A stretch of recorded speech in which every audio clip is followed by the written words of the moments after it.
Dan, I want to thank you for putting on all these video sessions twice a week. Is a lot of work, and it's been very informative to us. And I think they're going to be a great resource for ARES. And we appreciate all that you've done. And I appreciate especially you inviting me tonight. I've watched these presentations, and I've watched some very good ones.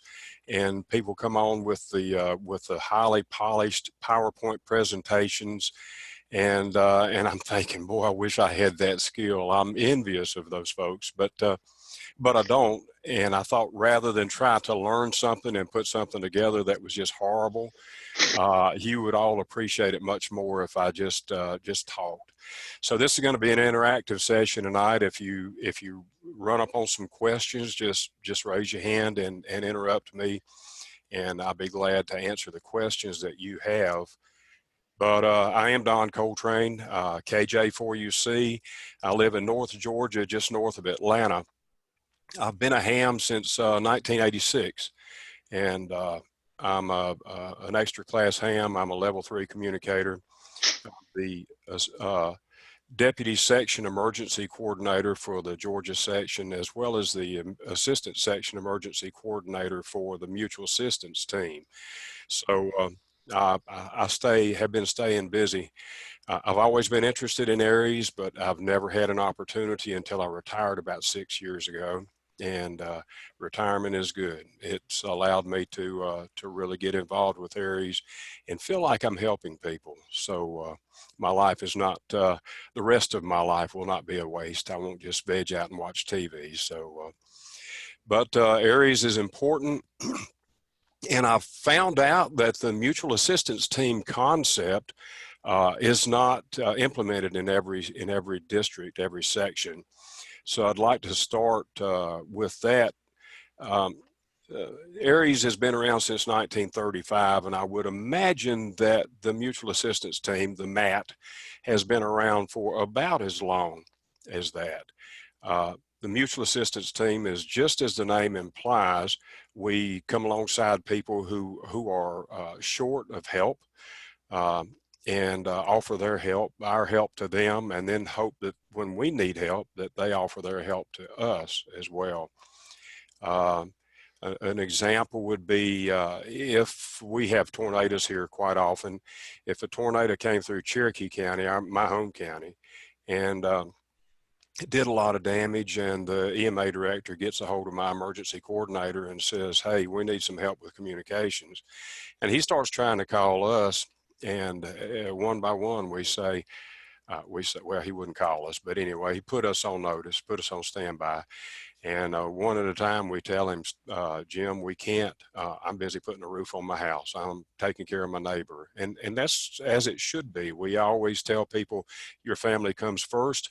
ARES is down the list. You take care of your family. But what does the EC do? He's got a job to help provide communication for the county. So he reaches out, if he knows the people next door, which I hope he does, reaches out to the counties next door and says, can y'all send us some help? And if they can't do that, then he may reach out to the district emergency coordinator or reach out to the section emergency coordinator and say, can you send me some help? I have a really good working relationship with my section emergency coordinator, Frank Dean, K4SJR, and we spend a lot of time talking, and Frank would call me and say, stand up the team, Don. So he'd give me the details on that. I would put the team on standby, find out where they needed to go, and I would begin to establish teams, set a team lead and 2 or 3 to go with the team lead, and say, here's the coordinates where you're going to go, here's the person you're supposed to contact, next team, and set them up and send them out to assist where they can. Georgia is a very different state. We are actually the largest state east of the Mississippi River. And the dimensions are roughly 320 miles north-south and 250 miles at the widest point east-west. We have 159 counties and 9 different districts in Georgia.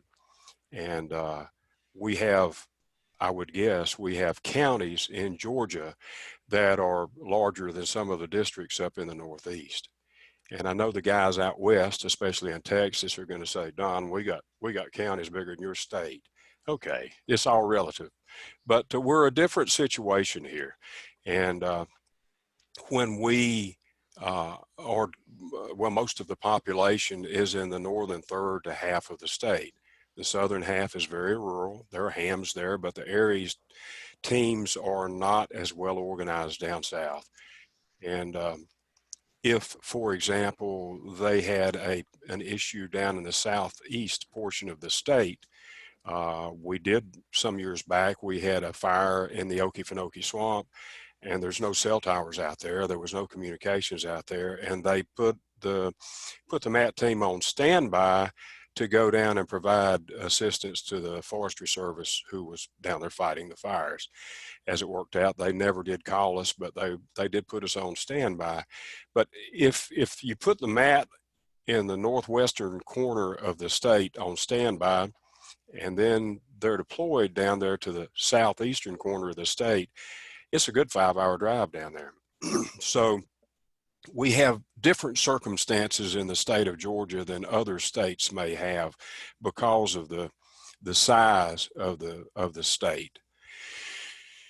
But so we have to work what works for our state. It may not work for other places, but it works for us. So that's what I'm going to talk about is how we do it. It doesn't mean that everybody has to do it that way. But the MAT is composed of about 35 members. We're growing. I've been in charge of the MAT team for about 1.5 years now. We're beginning to grow, and this year has slowed down that growth quite a bit. But we've got 35 members who are able to travel. Most of us are retired. Obviously, most people only get so much vacation. So when you deploy somebody to a 5-day deployment or a 7-day deployment, a lot of people that have a job it's just not available to them because they have to go to work in a couple of days. They can take a couple of days off, but that's it. So a lot of our men and women are retired, and but of the 35, we have people of various levels. We have the MAT broken down into 3 different levels: the Alpha, Bravo, and Charlie teams. The Charlie team is, I guess, what you could call an entry-level team. It's I don't want anybody on the MAT that is a new ham. They need to get familiar with ham radio. They need to get familiar with ARES through their emergency coordinator in their own county. But after they've got a little experience and begun to put some equipment together and beginning to get a good go kit, then we put them on the Charlie team, and they still don't deploy by themselves. They don't lead a team, but they are able to go out with, say, a Bravo team, a Bravo member, who will lead them along and encourage them and Elmer them along and show them the ropes and help them to understand what you do to keep yourself safe, number one, and to be able to set up a station in the woods, if need be, in the swamp, if need be, away from power, away from everything else, and get a station set up and provide communications for the served agency. So the Charlie team is very valuable as a training ground for the MAT, as a training ground for other duties within their own county. But it's also a good place for somebody who is a Bravo or an Alpha team member who is maybe getting a little older, and they come to me and they say, Don, you know, that last deployment was pretty hard on me. We all recognize that we're not quite as strong and fast as we used to be. Don, I just need to step down a little bit. I love ARES. I love being on the MAT, but I don't know that I need to deploy anymore. We can put that ham back to the Charlie team and use him as a resource at home to relay. Most of us, our home station is the best station that we have. The Go box is always a compromise. The antennas that we use, the equipment that we use is always a compromise because we have to have mobility and trade that off with something that's actually going to be functional. So we can put that ham at home and then someone who is out in the field with a compromised antenna system with somewhat less efficiency than they would like can send a message back to the Charlie team member at home and have him relayed around the state wherever it needs to be. So it's not a useless job classification at all. It's very important for both of those reasons. The Bravo team members are the ones that will be a level 2 communicator. They will have much more experience, better equipment. They will have worked on deployments before, and that's the bulk of the people that we have working on the mat. These folks are able to go out in the field and lead a team out and take those Charlies and bring them up to speed and teach them how to do it. This is the workforce. And then of course we have the Alpha team members who have taken our level 3 communicators and have taken all of the IS courses that FEMA likes for us to take. I think there's 15 courses that we have to take, and I've taken 19, I think, because some of mine aged out. And that's beneficial. If somebody is serving at the Emergency Management Agency, or working with the EMA director or the folks down there, it's good that they're speaking the same language. They understand the work that they learned in the IS courses. Is it, from our viewpoint, is it always worthwhile? If they can get a radio on the air, it's great.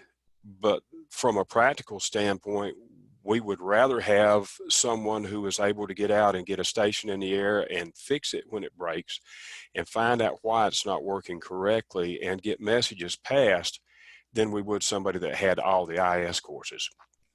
I'm not saying that those FEMA courses are not good. They're valuable. But we try to focus with the MAT on people who are able to deploy and keep their stations on the air. The level 1, 2, and 3 communicator is what the ARRL is working toward, and we have that similar situation with the Alpha, Bravo, and Charlie teams. So all of that is good, but the experience that comes from actually being able to deploy is good as well. We sometimes get people to get on the mat and take them out of a county where the EC sometimes says, "That's my best man. You're taking my best man. What am I going to do?" And we've told them, "Look, we're not taking him, we're borrowing him, and we send him back more experienced and better trained, and he will be able to be more effective in helping you within your county if you just let him come with us for a while.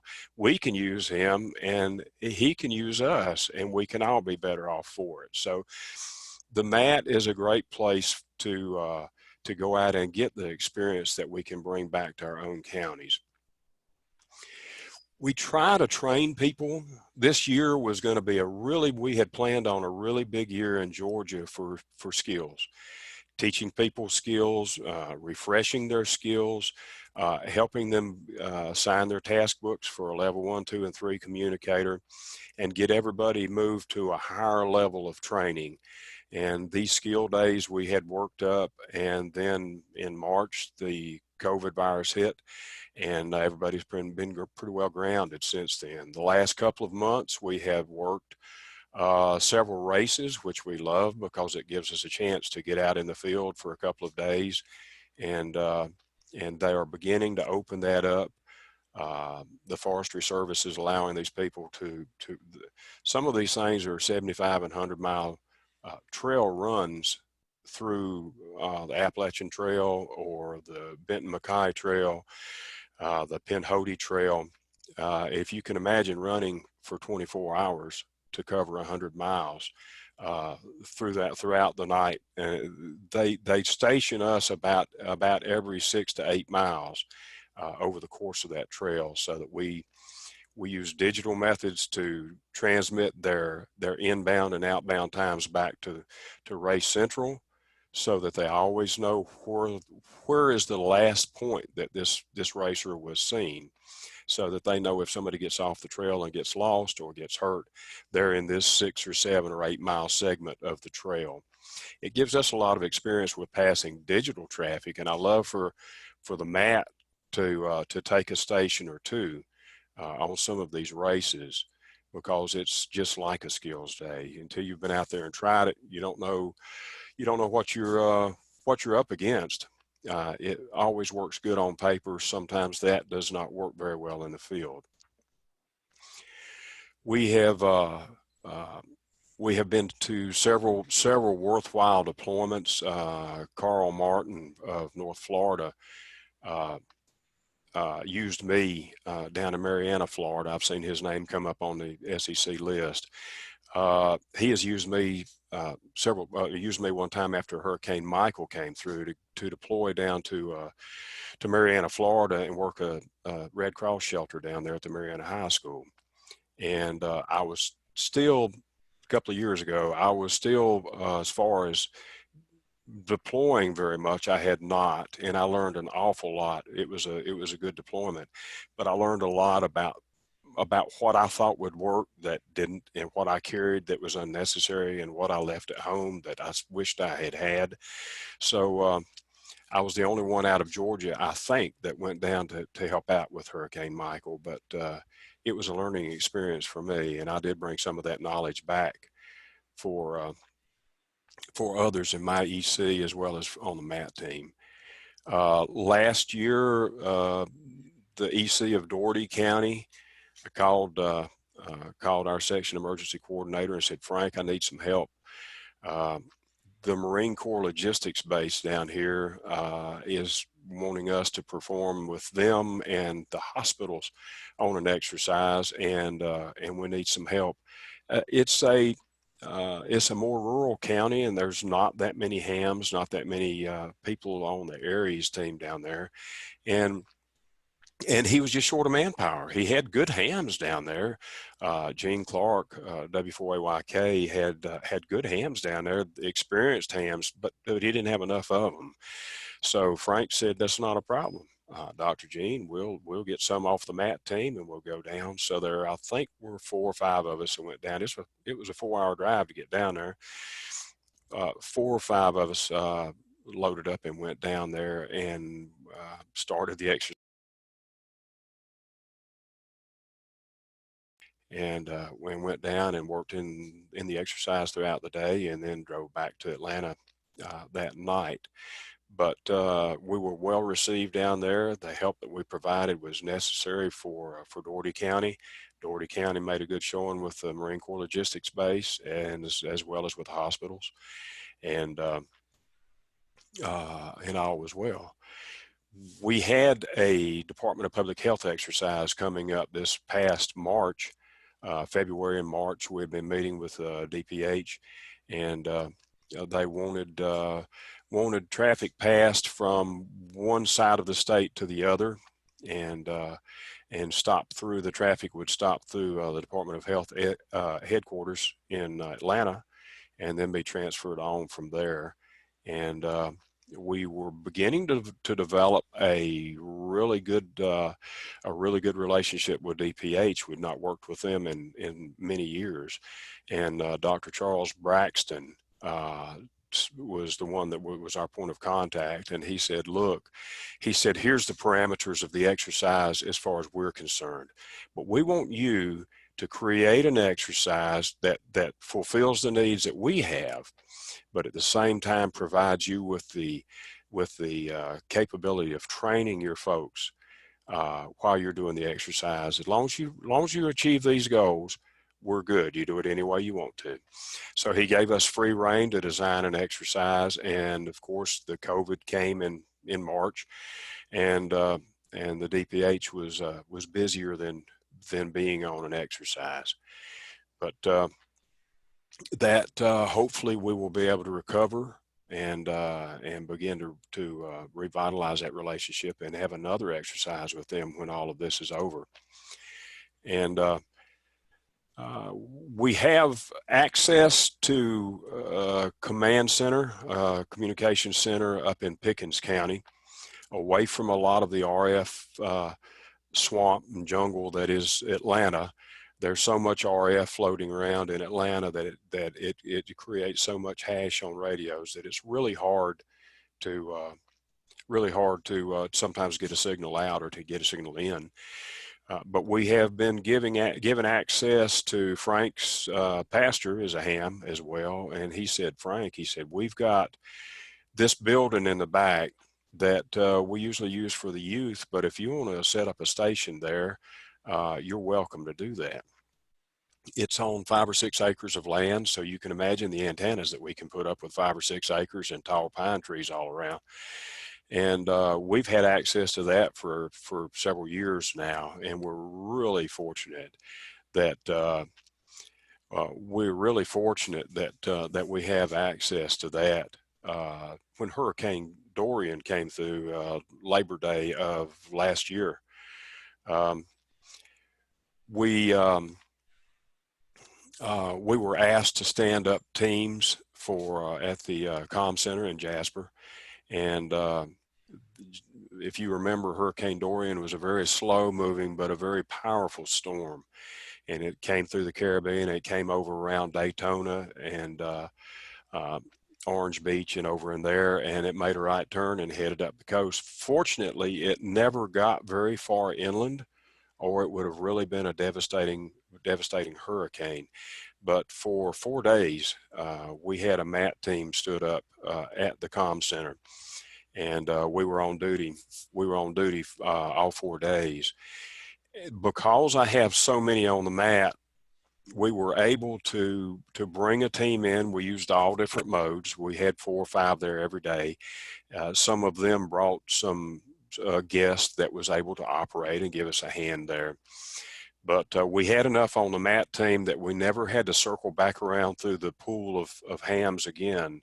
4 days, we had enough to staff it for the 4 days and without drawing anybody back up there again. And that was a good drill. Fortunately, they didn't need us much.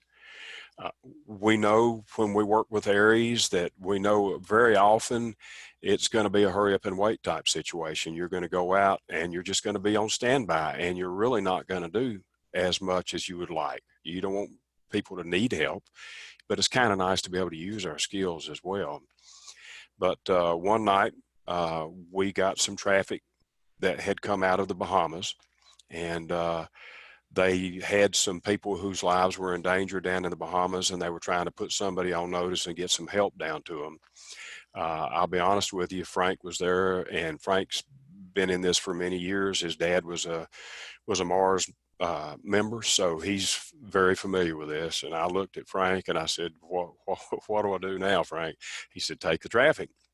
So he walked me through it, and I took the message, and we got on the phone and sent it to Georgia Emergency Management, and they took the message, forwarded it to the state FEMA director, who then forwarded it to Washington, D.C. And within 30 minutes, they were readying a Coast Guard vessel down in Miami to go to the Bahamas and help these people. And that is what we do this for. The MAT team was a part of this. I've got an excellent MAT team, and we have excellent leadership in our section emergency coordinator. And we took this traffic. Did we save any lives? I don't know if we did or not. If we did, I'm glad. We'll never know, and we don't need to know. All we know is that traffic was passed to us. It could be life-saving traffic, and we got it where it needed to go, and we got word back from them that help was on its way, and transmitted that message back to them. So people ask, why do you do this? Why are you willing to invest all this money in ham radio and equipment and training and be willing to drop everything and go out for a week at a time? Well, that's why. If I never do it again, that's why. We may have been very helpful to those folks in the Bahamas. I love my MAT team. The members are great. They're dedicated, they're motivated, and they're efficient. and they're good at what they do, and I've got a good team, and I appreciate every one of them. So that, in a nutshell, that's probably enough. In a nutshell, that's the MAT team as it's implemented in Georgia, and I'll be happy to take any questions. Um, if anybody has any questions for me, and if we've got enough time, I would love to hear how other people with the MAT team in their district implement the MAT program in their district. But anybody has any questions, just let me know. Please raise your hand. I'll go with the chat. Or put it in the chat. Yes, one or the other. I can't believe these hands are all quiet. This is not hands. I do have one question I want to ask Don.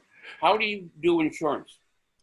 We don't have insurance. That's been a sticking point. We don't know how to approach that, and we work under the MOU with the Red Cross, and we have been told, we should check on that. We have been told that if the Red Cross is involved in it, that we can be covered under their insurance. But as far as I know, we've never had a need, and we haven't pursued it any more than that. Okay. Working on some borrowed time there. Sounds like all it takes is one accident, and that's always a concern. That's correct. Larry, KI6BKP, go ahead. Yeah, it took me and the mute button didn't get along good. In our area out here in Lancaster, we have a high desert, and you were mentioning a lot of trees. Have you guys worked much with NVIS? Yes, we have. I have an NVIS at the house that I use when I'm here. And a lot of times we will use low antennas for that very purpose.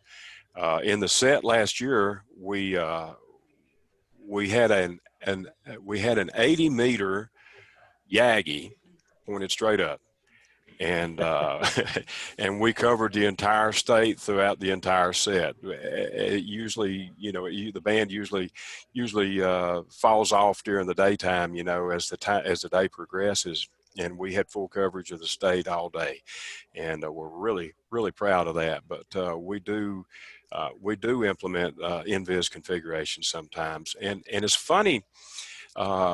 We have an exercise coming up this coming Saturday, and we were up this past weekend doing some antenna work and testing, and it was with VHF with 2 meters, and we put an antenna up at. We were kind of down in a little hole.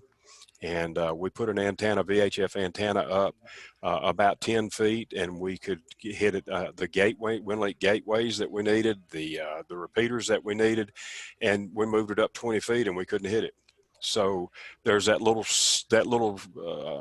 hot spot there at about 10 feet or so where it works. So just because you've got the highest antenna around doesn't always mean that you're going to have the best reception or the best signal. So that's good, Larry. NVIS is a viable option. All right. Did that answer your question, Larry? Yeah, it's because between us and the people we have to communicate, we got a chunk of granite attenuator that goes up to over 10,000 feet in some places, and trying to get over the hill sometimes no contest. So that's why we've used NVIS. I was just seeing how well it would work for you. Yeah, it works down here for us as well. The signal to dirt ratio is sometimes a little strong. Okay, let's take a question from Doug, and then we're going to go over here to the questions and comments in the chat area there. Doug, go ahead. Hey, Don, Georgia's got a pretty big Oxcom group. How do you guys interface with them, or do you? Very many of the Oxcom folks that Georgia uses have come from our areas group. In fact, all of them have come from our areas group. We work together infrequently.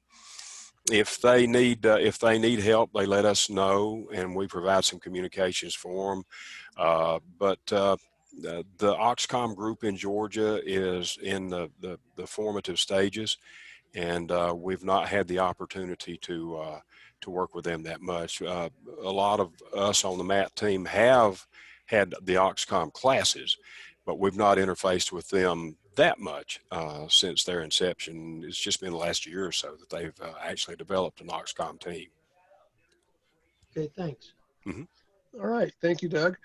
Barry, you want to take some of the questions there on the chat? Sure.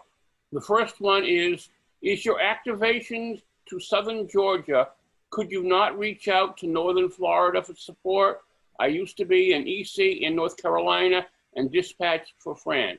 So I assume you are working fairly closely with Carl and doing cross-border help.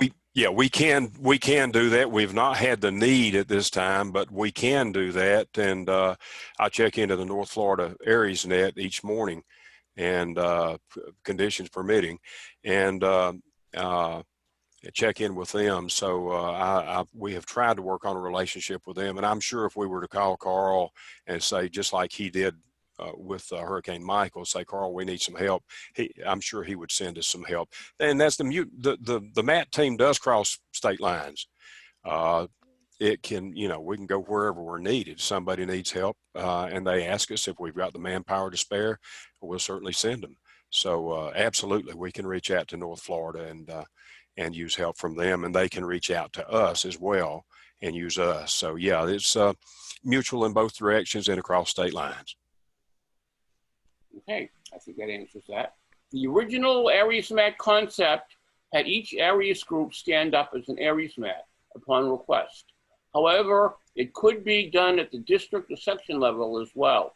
I've always liked the idea of having predetermined teams at a time-saving and performance-improving strategy. That's the whole point of having a MAT, is having them ready to be called. You can put them on standby. And it's probably better to be done at the district level instead of the county level, because this way you can draw on more people to help out, and you get more elite people too. Is that correct? Absolutely, and we do have an ADEC of MAT in the Northwest District, as well as an ADEC in the Northeast District, as well as one in the Metro District. So we've got 3 of our districts that have a leader of the MAT.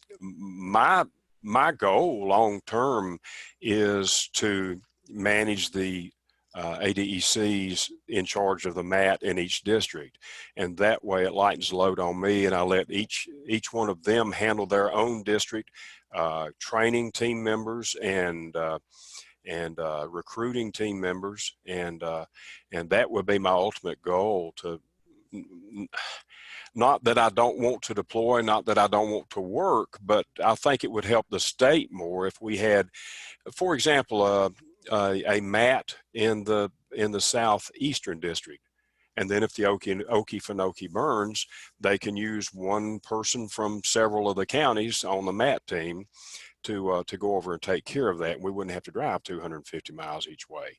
So yeah, ultimately that would be the goal, but they're just some of our districts that have so few hams in it, and the ARES program in those districts is not that strong, and we'd like to work on it and get it strong, but for now, not so much. Okay, this is an interesting question.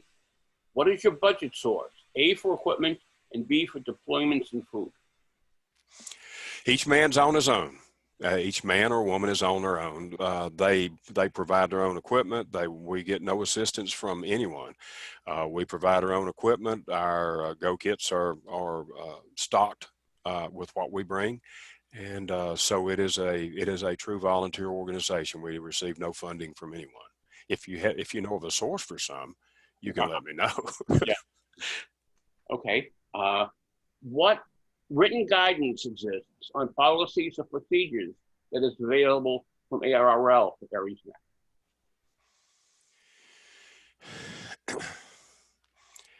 We do have, I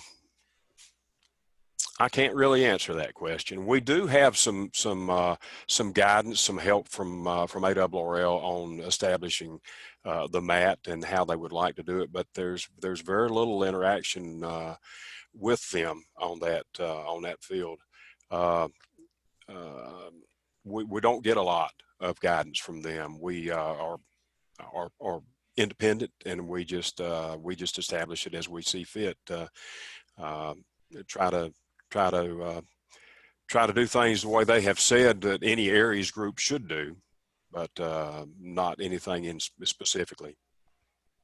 Okay. It was an interesting question. You're right. Yes. In Florida, each section, well, there's 3 sections in Florida. It's a big state. And the 3 SECs and the 3 section managers have gotten together and said, we have to work as a single team, because for ARESMAT especially, because it's across section lines. And sometimes that can be a little bit different and difficult politically. So we got together and we all formed a tri-section ARES group. So essentially to the state, they see a single ARES group. And they're actually writing us into the state emergency plans to be the official emergency communications provider if the state ever declares a state of emergency. And we have a single point of contact with the level 2 desk at the state EOC.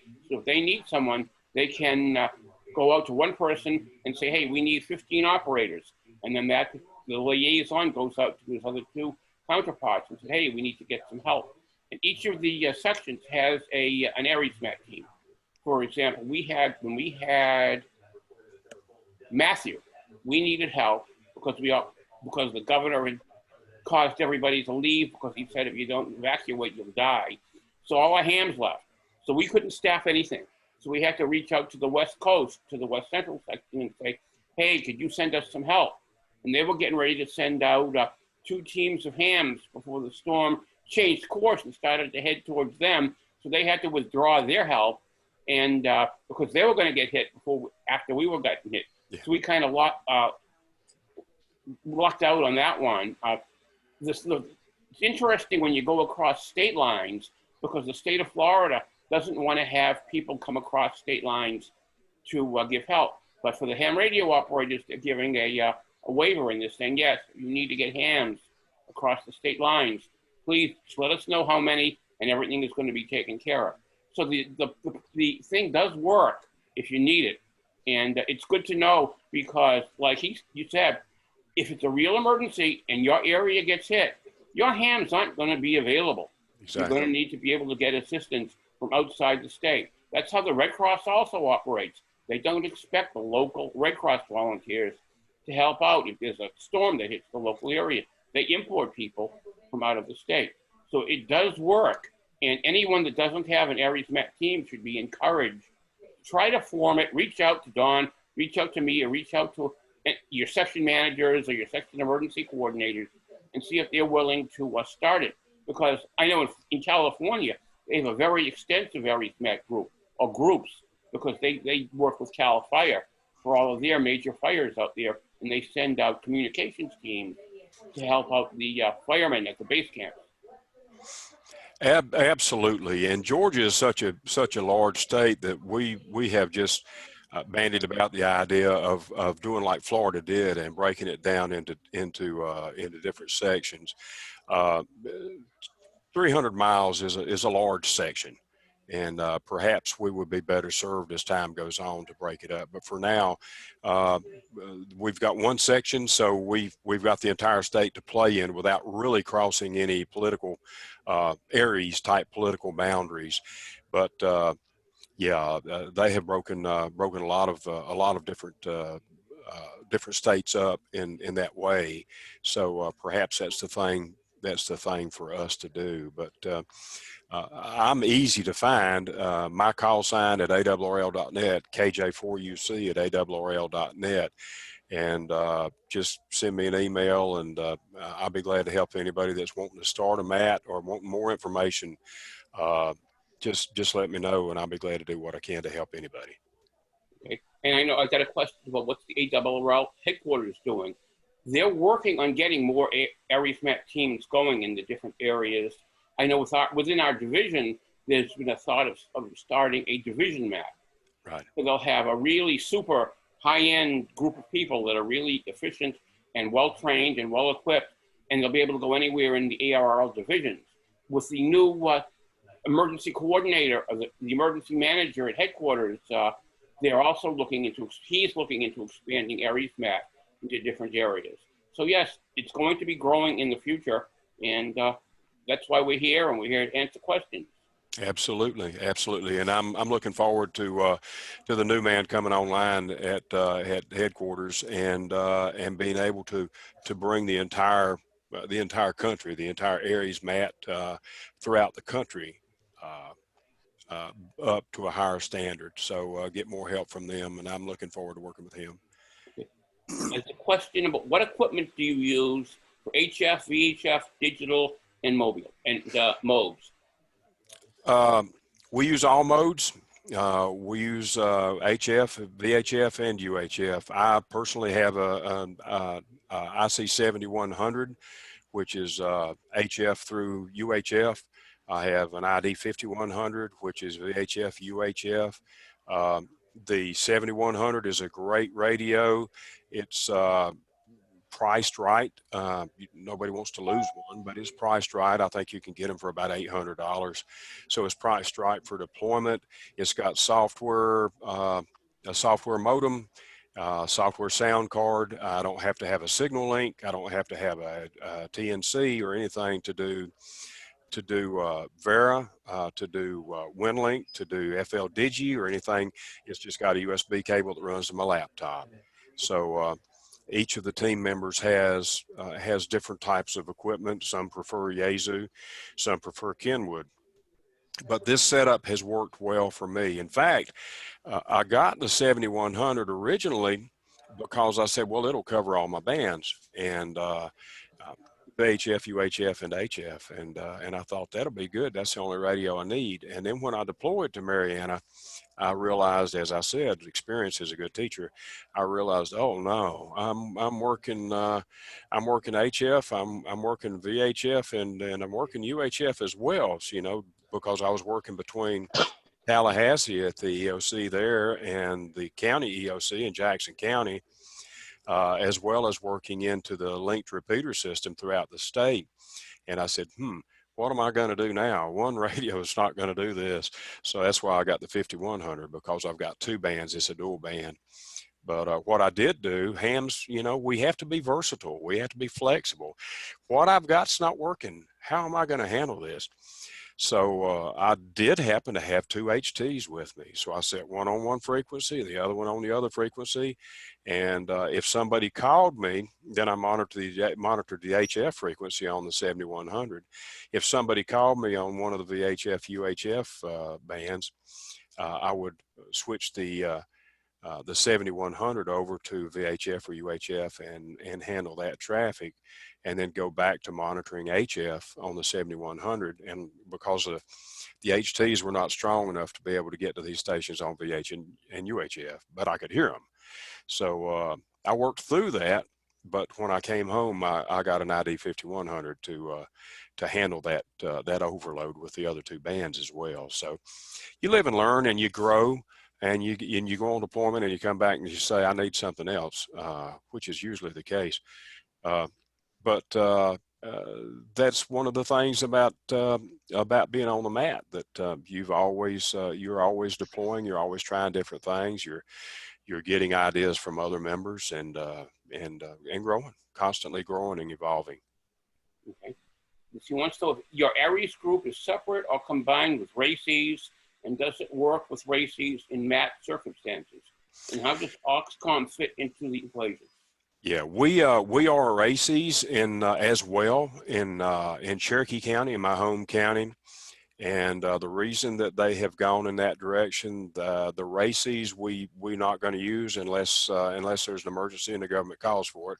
And then we take off the ARES hat, lay it down, pick up the RACES hat, and continue to operate. So we do our training as ARES members, but we are also RACES members, so that if the government calls for it, we're equipped, we're ready, we've got our paperwork caught up there, so we can continue to operate. As I said, we have not at this time worked very closely with AUXCOM. We know they're down at GEMA headquarters in Atlanta, but we have not had the opportunities to work with them extensively. We have been on some deployments with them, but very little at this time. Okay. I think we also need to straighten out, Oxcom is not a group. Oxcom is training. So when you take Oxcom training, you become an Oxcom radio operator. You're actually part of the ACS, the Auxiliary Communications, but it's different than Oxcom. Oxcom is actual training course that you take and get certified for. It's not a service like RACES is or ARES is. And I think a lot of people get that mixed up. Yeah. And that's what the difference. ARESMAT is part of course, it's ARES. ARES, correct. It's part of the ARES program that ARRL does. And it's just the top level. It's the elite program that ARES runs.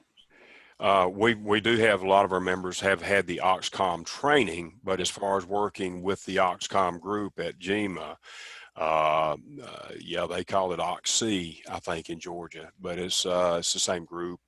But as far as working with them hand in glove, we don't. Mm-hmm. It's becoming a more and more popular thing. It's replacing RACES in a lot of places. Yeah.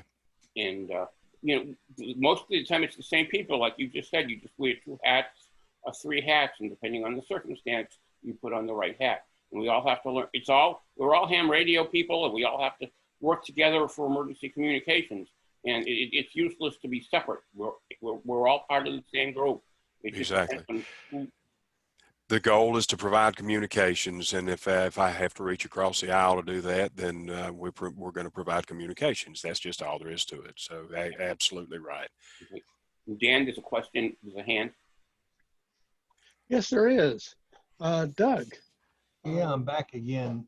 Don, have you guys considered getting Edwin to sponsor you for a share station so that you could give him a deployable share station in the state? We have bandied the idea around of getting some shares qualified people, some shares licensed people, but we have not done that so far. It might be something we'll pursue later on.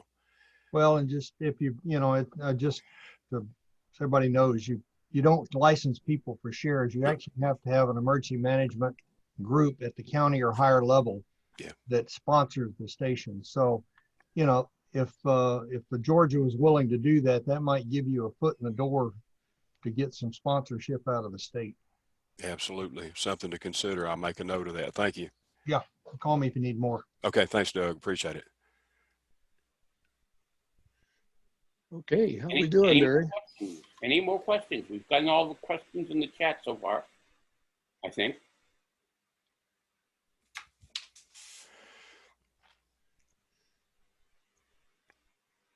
You can sure tell your backdrop is dated. Everybody's got all dressed up to work. Yep. Hey, I can remember when the IBM service people used to come around in a suit and a tie.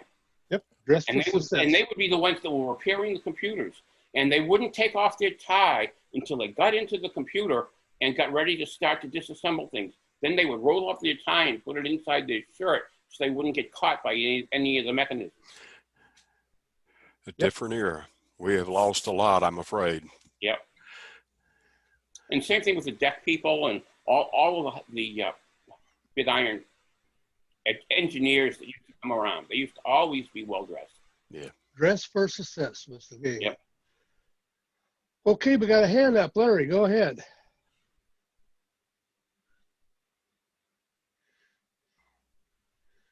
Hello, Larry in California. He has to. I had to demute myself. No, I was just going to say what we do out here in LA County Sheriffs.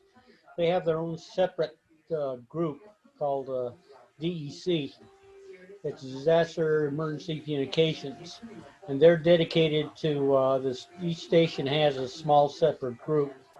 In Los Angeles, the basin is a lot bigger than it is up here where I'm at in the remote area, but still, it's another thing you can look at too, is try to get the different substations and or offices to have a desk set aside so you can throw some radios up and antennas out the window when something does happen.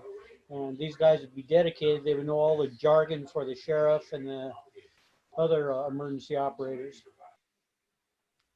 That would be good to have a facility welcome us to the point that they provide us even a broom closet that we could use, be out of the flow of traffic, and be able to establish some grounds for, some shelves and desks and all for radio. That would be good if we could get that at our emergency management agencies around. Absolutely. Okay, anybody else? Okay, they want to know where will this recording be so it can be viewed later? However you got your information for this presentation, that is how you'll get the information for the links and all the documentations and everything goes with this. I will try to get it out tomorrow morning. I might get it out tonight. We'll see. Okay. Someone wants to know if you do after action reports for your deployments, and can you be posting any of them anywhere? We absolutely do after action reports. We try to use the incident action plans, the 201s, the 205s, the medical plan, the 206s. We try to use the correct forms for the things, but we do after action reports. We ask each member of the team or at least each team lead to create an after action report. And I would really like to get something from everybody, even if it's just a paragraph saying what you did and talk about any issues that may have come up that we need to correct for the next time. So we do after action reports after every event, and get them to turn in their 214s and all of that, their communication logs and all. Question. Okay, go ahead. Since you cover such a wide area, how do you do it so the training is consistent for your team?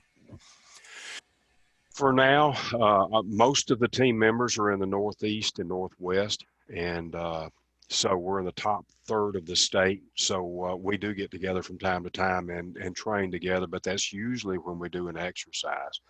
But we communicate with each other, and we have groups.io accounts so that we can, I have one that's only the MAT team, and other people have tried to join it. And I say, well, I appreciate that, but this is the way we deploy. I can send a message to the groups.io site, and every one of my members gets an email at the same time, and it's worked out very well for us. Any severe weather alerts and that kind of thing, I post right there. As far as training, we want to be able to do that moving forward. And then in 2021, if you can believe we're already at 2021, in 2021, we plan on doing that.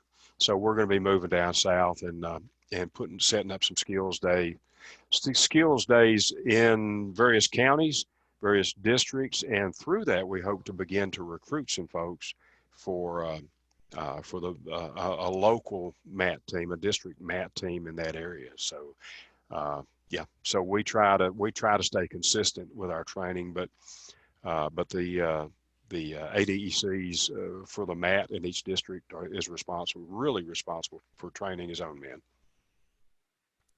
And you use the ARES task book, right? We do, absolutely, yes.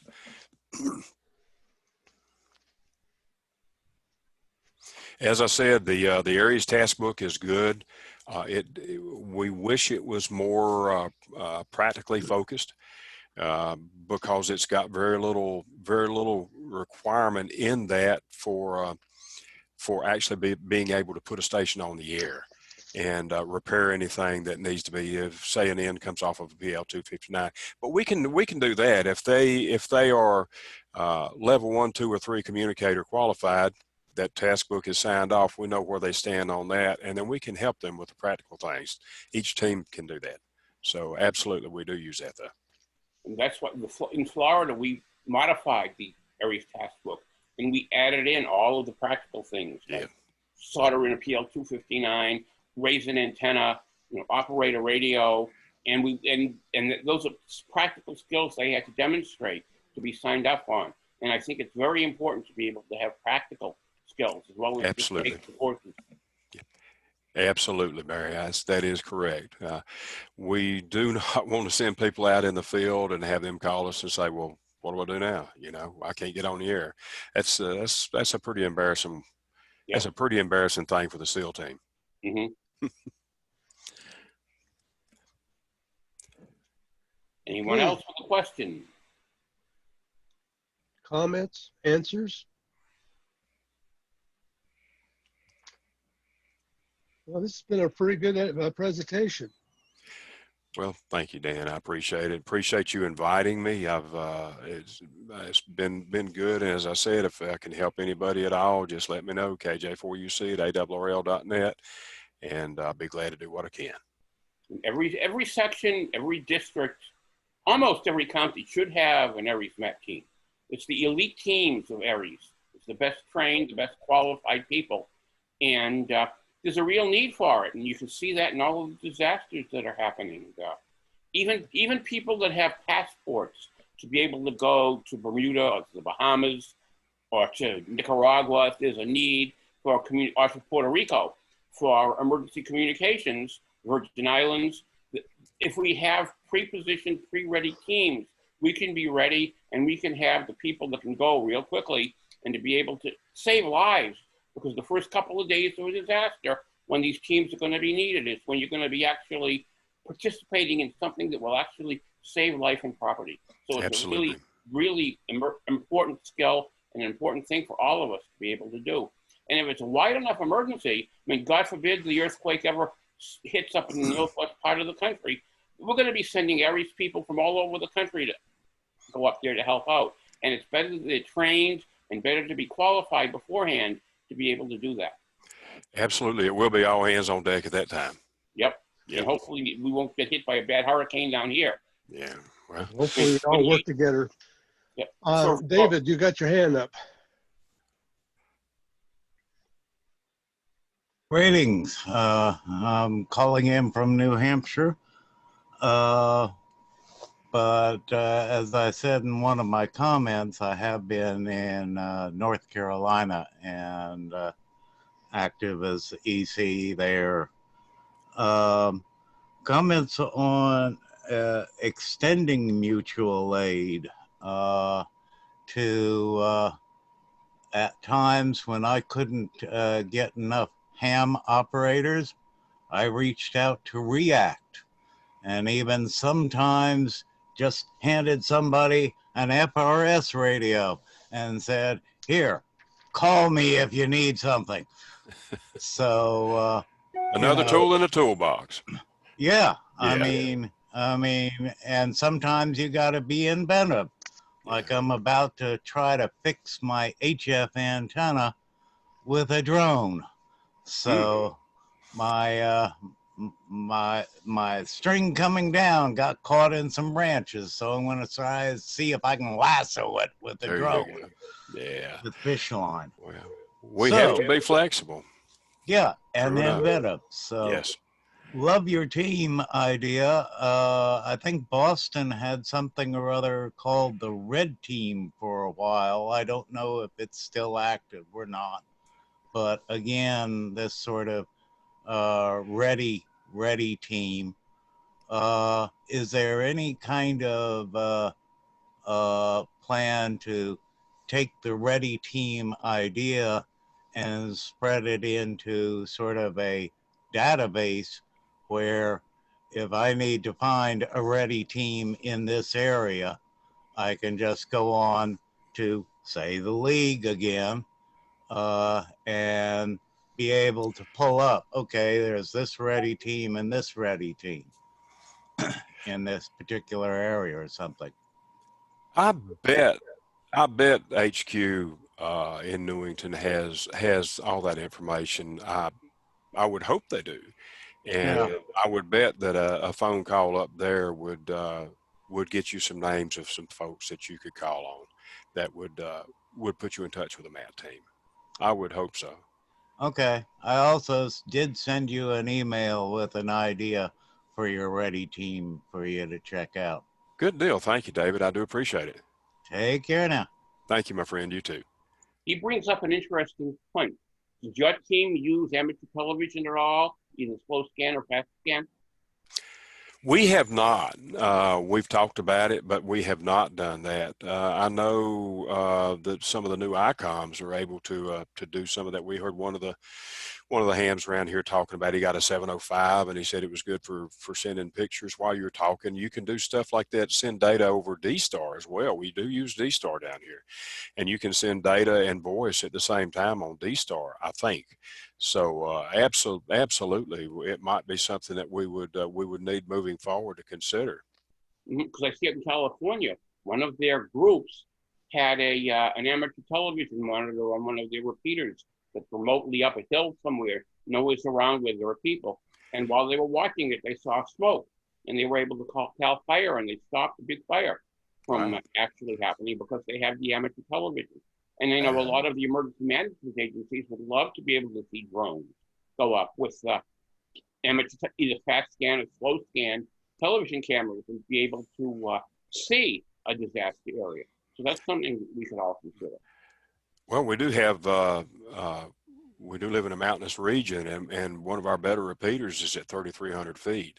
So if we were to get on the top of the tower there and put a camera there, pointed in a given direction, or a couple of them pointed in given directions, that might not be a bad idea to keep an eye on the area. And we could have probably used that when Tropical Storm Zeta came through last week, because they did a lot of damage up there. It would have been nice to have had something that would have revealed that from wherever we were. Absolutely. And so, since they do fat scan TV across mesh pipelines, great tactical for racing. So yeah, it's any tool in the toolbox. Absolutely. The more tools we have, the better. And we can adapt. That's one of the strengths of ham radios. We can adapt our radio operators and our radios to do multiple bands, multiple modes, whereas our served agencies probably don't have that flexibility. That's one of our strengths. Absolutely, we've got a bunch of inventive hams, and people have different desires for ham radio. Some people want to get on 75 meters and rag chew all the time. That's all they want to do. Well, they make a good net operator. But other people are interested in the digital mode. So we have such a wide variety of skill sets that we can use with an SEC with a little vision. He can say, we can use this for that, just like you said with the cameras, to keep an eye on things. So absolutely, there are just so many different ways that we can use amateur radio that to help. And tomorrow night we'll be doing an FL Digi program. If anyone is interested in FL Digi, we've been doing a lot of WinLink stuff. Tomorrow night we're going to change it up a little bit and have an FLDG, a very nice FLDG presentation. Yes, Dave W1HK KJ is going to be presenting that tomorrow. Okay. He'll do a great job for us. Okay, and we have another question, another hand up. Yeah, David. Yeah, I just wanted to, you were talking about the video and such. This right here is a Kenwood D7. Yeah. Yeah. Yeah. This is probably about 10 years old, maybe. Ah. Older technology, but still good, huh? Yeah, yeah. And I do remember actually in Greensboro, one of our ham members was also into RC aircraft, and he was very interested with the idea of putting a camera on an aircraft and flying it over, getting overall, you know, this was back before drones became $69 items. Right. With the camera. But with still, the camera, with the, yeah. But, you know, again, okay. Well, this has been fun. Well, thank you, David. Thank you, David. I've enjoyed it. Okay, anybody else? Bunch of quiet guys out there tonight, gals. I see a lot of familiar faces, and I see some some new faces out there tonight. This is always good. Okay, try it one more time. Go ahead, Barry. I keep cutting you off. No, that's okay. I think we've covered pretty much everything, and I don't think there's too many more questions, so we could probably wrap it up. Okay, well, you could do that. Like Barry pointed out earlier, tomorrow, same time, same place with a different password. We'll be doing FL Digi and FL Digi messaging tomorrow. I think it should be good. We've got a good presentator, yeah, easy for you to say. Anyhow, tomorrow will be good. I hope to see you all there. Is there anything else? And just to let everybody know, the person that's doing the presentations is the main programmer for the FL Digi Suite. So he's going to be totally knowledgeable about the software, and he's going to have his maintainer on with him that maintains the archives on the downloading program where you can download FLDG, and I forget the name of the place where all of it's hosted right now. But yes, it's going to be a very interesting presentation. Okay, we'll call out one more time for any questions. Any answers?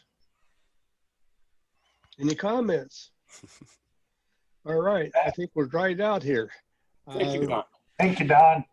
Thank y'all. You're Y'all welcome. been very kind, and I appreciate you inviting me. And you're doing a good job with these videos, Dan. We thank you for all that you've done.